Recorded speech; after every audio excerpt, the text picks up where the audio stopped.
Come outside. There's a peculiar kind of silence you only find deep in nature. That's what pulled Sarah and me into booking this remote cabin in the wilderness. No Wi-Fi, no neighbors, just us and the forest.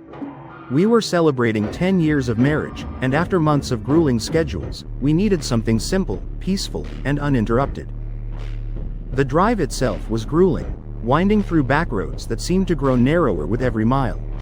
By the time we reached the cabin, the sun was sinking behind the treetops, painting the sky in hues of amber and violet. The cabin was quaint, nestled in a clearing, with a small creek murmuring nearby. It's perfect, Sarah breathed, stepping out of the car. She closed her eyes and tilted her face toward the sky. Listen, nothing but crickets. We unpacked quickly, eager to enjoy the last of the twilight. By the time we lit a small fire outside, the first stars had blinked into view, their light fractured by the dense canopy above. You know, I could get used to this, Sarah said, her voice soft. The firelight danced in her eyes. I nodded, sipping my beer, the tension of the city slowly unwinding in my chest. But then the woods began to change. At first, it was subtle, just an odd stillness. The crickets that had serenaded us minutes earlier seemed to fall silent, as though a collective breath had been held. Even the wind, which had stirred the treetops earlier, now seemed absent.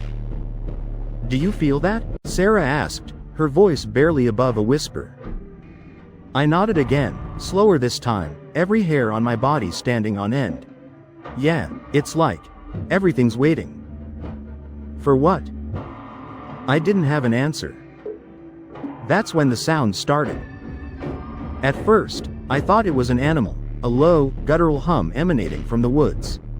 But it wasn't consistent. It swelled and receded, like the growl of something pacing just beyond the fire's reach. Sarah shot me a nervous glance. What is that? Probably nothing. Could be an elk or a bear. I tried to sound calm, but my voice wavered. I didn't want to admit the sound felt too deliberate, too purposeful, to be random wildlife. The growling grew louder, then shifted. It wasn't coming from one spot anymore. It circled us, the sound rising and falling as though it were moving impossibly fast around the clearing. Inside, now, I said, grabbing Sarah's arm. We backed toward the cabin, my eyes scanning the shadows. I'd brought a flashlight, but its beam seemed feeble against the encroaching dark. The sound followed us up the stairs of the porch, cutting off abruptly as soon as the door slammed shut behind us. For a moment, there was nothing but the sound of our breathing, heavy and uneven. Sarah clutched my arm, her knuckles white. Do you think it's gone? She whispered. Before I could answer, the cabin lights flickered. Once, twice. Then the power went out entirely, plunging us into darkness. Outside, the hum started again. This time, it was no longer circling. It was coming straight for us. The darkness inside the cabin was suffocating. I fumbled for my phone, its dim screen offering the only light, but my shaking hands nearly dropped it. Sarah had her back pressed against the wall, her breathing shallow. The hum outside grew louder, almost resonating through the wooden walls. It wasn't just a sound anymore, it was a vibration, something you could feel in your chest, like standing too close to a speaker. Check the window, Sarah whispered, her voice trembling. No way, I hissed back. The idea of looking out into that black void filled me with a dread I couldn't articulate. The hum stopped, just like that, cut off mid-vibration, leaving behind a silence so profound it made my ears ring. I felt my chest tighten as I strained to hear anything else. Then came the knock. 3 sharp raps on the front door. Sarah gasped, clutching my arm so hard I thought she'd bruise it. Did someone follow us here? She whispered. I shook my head, trying to think rationally. No one even knows we're here. Maybe it's... Another knock, this time heavier. Slower, each impact rattled the cabin. Who's there? I shouted, my voice cracking. No response. I grabbed the flashlight from the kitchen counter, its beam trembling as I approached the door. Sarah clung to my back, her nails digging into my shirt. The knocking started again, steady and deliberate. When I reached the door, I hesitated. My instincts screamed at me not to open it, but some irrational part of me needed to see. "Don't," Sarah hissed. "Please." Ignoring her, I clicked the deadbolt open and pulled the door just a crack. The flashlight illuminated nothing. Just the clearing, empty and still. The fire outside had gone out, leaving the yard bathed in shadow. "See anything?" Sarah whispered. I shook my head, stepping out onto the porch. The beam of light swept across the tree line, revealing nothing but the dense underbrush and skeletal trees. But the air was wrong. It was too heavy, too cold for this time of year. "Get back inside," Sarah urged. And then I saw them. Eyes, reflective and unblinking, hovering just beyond the edge of the forest. At first, I thought it was a single set, but as I focused, I realized there were dozens. No, hundreds. They glittered like shards of glass, scattered through the woods, staring out from impossible angles and heights. I stumbled back, almost tripping over the threshold as I slammed the door shut. My heart pounded in my chest as I latched the deadbolt. "There's something out there." "What is it?" Sarah asked, her voice rising with panic. "I don't know," I admitted, wiping sweat from my brow. "But they're watching us." The knocking started again, harder this time, coming not just from the door but from the walls, the windows, even the roof. It was everywhere, surrounding us. Sarah screamed as the kitchen window shattered, shards of glass spraying across the floor. I grabbed her and pulled her into the bedroom, slamming the door behind us. The knocking followed, a relentless pounding that made the walls tremble. "We need to leave," Sarah said, her voice breaking. I shook my head. "We can't. They're everywhere." The flashlight flickered, then died, plunging us into complete darkness. Outside the bedroom door, the knocking stopped again. In its place came a sound that chilled me to my core, a low, guttural voice, speaking in a language I couldn't understand. It was deep and resonant, vibrating the very air around us. Sarah began to cry, and I wrapped my arms around her, trying to shield her from whatever was out there. Then the voice stopped, replaced by a long, drawn-out creak, like the sound of wood bending under pressure. It came from directly above us. "They're on the roof," Sarah whispered. I didn't respond, too terrified to even breathe. Slowly, the creaking moved, footsteps pacing directly overhead. They were deliberate, heavy, as though whatever was up there wanted us to know it was in no hurry. Then came the whisper. At first, I thought it was Sarah, but her face was buried in my chest, her body trembling. The whisper was faint, almost imperceptible, and seemed to come from every corner of the room at once. "Come outside." The whisper wasn't like any voice I'd ever heard. It had a layered quality, as though several mouths were speaking in unison, each one slightly out of sync. Sarah clung to me, her nails digging into my arm. "We're not going out there," I whispered, as much to convince myself as her. The footsteps on the roof stopped, replaced by a low rumbling sound, almost like a growl. It reverberated through the cabin, making the walls tremble. Then came the sound of something heavy sliding across the roof, as though whatever was up there was dragging itself toward the edge. "Do you think it's leaving?" Sarah asked, her voice trembling. I didn't answer. My heart pounded so loudly I could barely hear anything else. Suddenly, the bedroom window shattered. Glass sprayed across the room as the cold night air rushed in, carrying with it the scent of earth and decay. Sarah screamed, and I grabbed her, pulling her away from the window. But nothing entered, no figure, no shadow, just the oppressive silence. And then, the knocking returned. It started on the bedroom door, slow and deliberate, as though whatever was outside was testing its strength. The handle jiggled, and I felt my blood run cold. "Get in the closet," I whispered to Sarah. She hesitated, her eyes wide with fear, but I pushed her toward the small closet in the corner of the room. "Go." She crawled inside, and I followed, closing the door as quietly as I could. The closet was cramped, filled with old blankets and moth-eaten coats, but it was better than being out in the open. The knocking stopped again.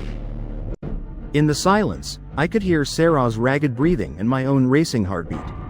And then, faintly, I heard footsteps. They weren't heavy like before. These were soft, deliberate, and impossibly close. My throat tightened as the steps moved across the bedroom, closer to the closet. "Don't make a sound," I mouthed to Sarah, barely moving my lips. The footsteps stopped directly in front of the closet door. My pulse thundered in my ears as I stared at the thin wooden slats, waiting for them to splinter. And then, the whisper came again. "Come outside." This time, it was louder, more insistent. It didn't sound like a suggestion. It sounded like a command. The door rattled, and Sarah stifled a sob. I held her close, my mind racing. There was no way out of this. Whatever was out there wasn't going to leave us alone. The whisper grew louder, more distorted, until it filled the entire room. I felt it vibrating in my skull, a pressure building behind my eyes. And then it stopped. For a moment, there was nothing. No sound, no movement, just the oppressive silence. I dared to hope that maybe, just maybe, it was over. But then the closet door flew open. The beam of a flashlight hit my face, blinding me. I threw up my hands to shield my eyes, and a voice barked, "Jesus Christ, are you two okay?" It took me a moment to realize what was happening. Standing in the doorway was a man in a ranger's uniform, his face pale and drawn. Behind him, I could see two more figures, their flashlights cutting through the dark. "What's going on here?" the ranger asked, his voice sharp. I opened my mouth to speak, but no words came out. I was too stunned, too overwhelmed to explain. "Come on," he said, motioning for us to follow. "We need to get you out of here." The ranger led us out of the cabin, his flashlight cutting through the suffocating darkness. Sarah clung to me, her fingers trembling against my arm. I stole a glance at her face, pale, tear-streaked, and wide-eyed. She was too stunned to speak, and honestly, so was I. The other two rangers trailed behind us, their movements brisk and purposeful. None of them spoke as we made our way down the dirt path that led to their truck, parked just beyond the tree line. The forest seemed different. The dense canopy above didn't block out the stars anymore. The air, though still cold, didn't carry that unnatural weight. But the silence remained, and it wasn't comforting, it was waiting. When we reached the truck, the lead ranger turned to us. His face was gaunt, his eyes sunken like a man who hadn't slept in days. "What were you doing out here?" he asked. "Vacationing," I croaked, my voice barely above a whisper. "The cabin." "You shouldn't have come," he cut me off, his tone harsh but tinged with something else. "Fear." "What the hell is going on?" I demanded, my voice rising. "What was that back there? Those things?" The ranger exchanged a glance with his colleagues, who stood stiffly by the truck, their hands resting on their belts as though ready to draw their weapons. "You were on cursed land," the ranger said finally, his voice low. "People don't talk about it because it doesn't make sense. And those who've seen it," he trailed off, shaking his head, "they don't usually make it out." "Cursed land?" Sarah said, her voice shaking. "What does that even mean?" The ranger sighed, running a hand through his graying hair. "This area, it's been wrong for a long time. Longer than any of us have been around. There are stories, old ones, about a tribe that lived here centuries ago. They worshipped something they believed lived in the woods. A presence, or a god, depending on who you ask." "A god?" I repeated, incredulous. He nodded grimly. "When settlers came through, they clashed with the tribe. It got violent. Blood was spilled, and according to legend, the tribe cursed the land, calling upon their god to protect it forever. That's when the disappearances started." "Disappearances?" Sarah whispered. "People go missing out here," the ranger said, his voice barely audible. "Hikers, hunters, campers. The ones we do find, if we find them, don't make any sense. It's like they've been drained." "Drained of what?" I asked, my stomach knotting. He shook his head. "Everything. Blood, life. Sometimes it looks like they've been dead for decades, even if they've only been missing for days." The weight of his words settled over us like a shroud. Sarah let out a quiet sob, and I pulled her closer. Then why didn't anyone warn us? I asked, anger bubbling to the surface. Why rent out the cabin if it's so dangerous? The cabin isn't listed anymore, one of the other rangers said, his voice cold. It's been abandoned for years. I stared at him, my mind reeling. That's impossible. We booked it through a rental site. There were pictures, reviews. No, the lead ranger said, cutting me off. What you saw wasn't real. That's how it starts. It draws people in, makes them think they're safe until it's too late. I staggered back, the blood draining from my face. You're telling me we were lured here? The ranger nodded grimly. Whatever's in those woods, it's been feeding for a long time. It doesn't care how you get here, just that you do. As we drove away in the ranger's truck, I couldn't stop looking back at the cabin, its dark silhouette fading into the trees. I thought of the whispers, the eyes in the woods, the voice that had spoken to us. And I thought about what the ranger had said, that those who'd seen it don't usually make it out. We did. But even now, days later, I can still feel it watching. We made it home a week ago. The rangers didn't take us back to our car. It was too dangerous to retrieve, they claimed, but they drove us to the nearest town. From there, we caught a bus, still too shaken to argue or ask many questions. Sarah hasn't spoken much since. I can't blame her, neither have I. At first, I thought things would feel normal again once we got home. The cozy familiarity of our apartment was supposed to be a refuge, a barrier between us and whatever nightmare had unfolded in those woods. But the feeling didn't last. The first few nights, I couldn't sleep. Every creak of the floorboards, every whisper of the wind outside the windows had me bolt upright, clutching the baseball bat I now kept by the bed. I told myself it was paranoia, that we'd escaped and were safe. But deep down, I knew it wasn't true. It started small. Sarah swore she heard footsteps in the hallway late at night, though when I checked, the apartment was empty. A couple of days later, I came home from work to find the front door unlocked. I thought maybe I'd forgotten to lock it in my rush that morning, until I saw the mud. There were faint footprints tracked across the hardwood floor, leading from the door to the living room. Small, bare footprints. Sarah was out grocery shopping, so I checked the whole apartment, my heart racing with every corner I turned. But no one was there, just the faint smell of damp earth lingering in the air.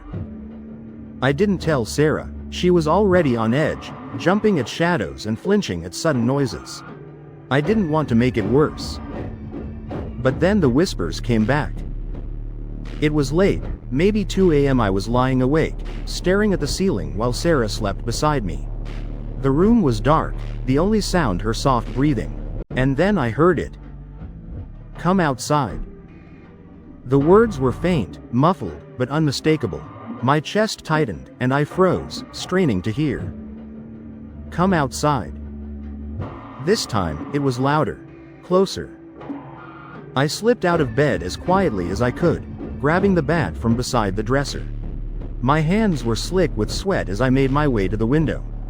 The street below was empty, bathed in the dim orange glow of the streetlights. Nothing moved. But the whisper came again, this time from the direction of the front door. Come outside. My knees felt weak, but I forced myself to move, inching toward the door.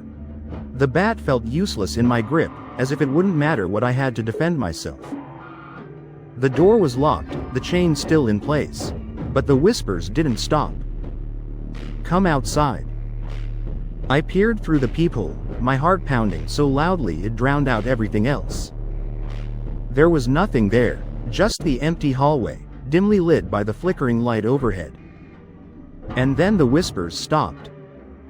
I didn't sleep that night. The next morning, Sarah told me she'd had a dream. I was back at the cabin, she said, staring into her coffee cup. Her hands were trembling, but it wasn't right.